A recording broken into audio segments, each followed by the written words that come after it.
Hello and welcome to this tutorial on how to fix video messages option not showing on WhatsApp.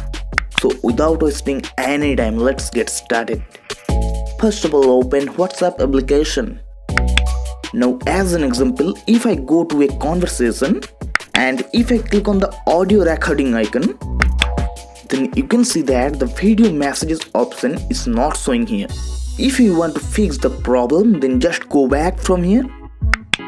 After that, here you click on three dots at the top right corner.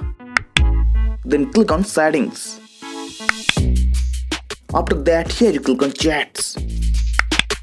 Then just turn on the instant video messages option.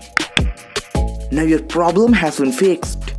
Now if I go back to a conversation, if you haven't subscribed this channel, then subscribe to it and press the bell icon to get notification of new videos. And then if I click on the audio recording icon, then you can see that the video messages feature is showing here. Now if you want to send a video message to someone, then just tap and hold on the video recording icon. Then your video recording will start.